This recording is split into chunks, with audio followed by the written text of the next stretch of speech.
Hello traders and hello everyone, my name is Grega Horat and welcome to our new video where I will talk about latest developments on cable. Well, if you are following me on Twitter, then you will know that a few months back we highlighted this break higher into wave C here on cable, which was targeting these March 09 highs. Why I was looking back towards this level is because, as you know, back then a lot of markets came into the risk off position. We have seen a strong sell-off, and at the same time US dollar found a lot of buyers as a safe haven, and cable moved straight to the downside. And what happened afterwards, after this bounce, is that a lot of markets, some earlier, some were a little bit late, retraced all the way back towards this same level. So it was like a magnet after this reversal. So that's why I've been looking back towards this move before the whole corrective recovery could be finished. So this March 09 high was my upward objection, where I was looking for potential reversal to the downside. The next thing that is very important to highlight why I was looking for a reversal from an Elliott wave perspective is because we have seen move out of a triangle. And you know, whenever you have let's say a strong uptrend, okay, like that one, very strong uptrend, and then you have a slow price action in a contracting range, well, you can expect that the next move will be in the same direction as the previous one. But what is important is that triangle occurs prior to the final move within a larger trend. So this is your larger trend, and this breakout is your final move. Why? Because triangle can occur in a wave B position, not in a wave 2. So in case you would say that this is wave 1, this would be wave 2, well, you would be wrong, because triangle never occurs in a wave 2. Okay, so that's why we're expecting limited upside, but somewhere above March 09 highs before this market comes to the downside. Well, and now when Brexit deadline is approaching, what we have experienced recently is a very strong reversal to the downside.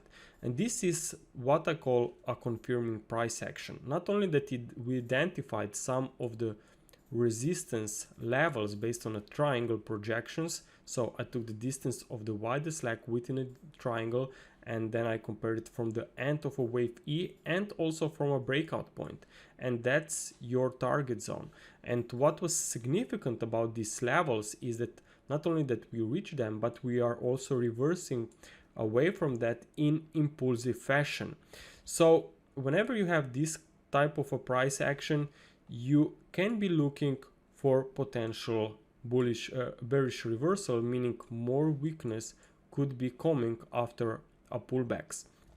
What is also important is to keep an eye on channels. Here we have this corrective channel. Now, since I'm looking for a wave B here to be a triangle, I can draw this trend line from the starting point of wave A and end point of wave B, which was subwave E, obviously. Okay, so that's this line.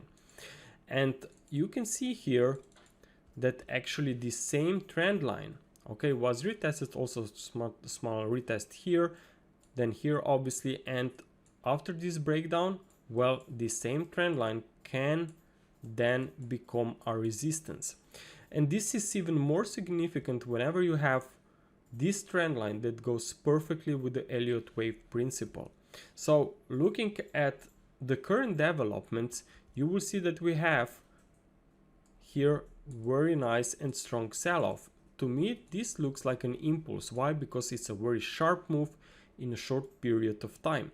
While on the opposite side, corrections are obviously slow, sideways, choppy, overlapping in tight ranges. Something similar like maybe we experienced here back in the middle of August. So this was a very strong drop, and to me, whenever I see very strong drop in impulsive fashion, well, it tells me that most likely the market is going to see more weakness, because just impulses, the 5-wave structures, cannot represent the full correction. It can only be part of a correction. So maybe that's a wave 1, maybe it's even wave A, and you are now going to see wave 2 or maybe even wave B pullback. And as I said earlier, in such case, this trend line could be very important. And of course, these swing lows here are also very important. These swing lows, whenever those supports are broken, they tend to react as a resistance. At the same time, you have the wave 4 of one lower degree up there. So I think that market is stepping into a corrective phase now, and that upside could be limited as we approach the end of September. So watch out for potential more weakness here on cable. I've been also talking about this triangle in one of our recent let me just take a look here. In one of our recent analysis on dollar Mexican peso, here is this dollar Mexican peso. We've been also highlighting this in our free analysis. We were looking for a breakdown, and so far this breakdown is unfolding very nicely. You have also some triangle Fibonacci applications and guidelines which could help you maybe with your analysis whenever you are tracking or recognize the triangle. Now, if you want more analysis, want more updates on a daily basis on cable, dollar Mexican peso, or maybe some other markets, maybe even cryptocurrencies, consider to take a trial of our services. We have FX and also cryptocurrency analysis, so make sure to check this out. Maybe you will find some useful information, very useful information. Also, we have a chat room where you can make your questions. Okay, traders, thank you very much for your attention, and talk to you next time. Bye.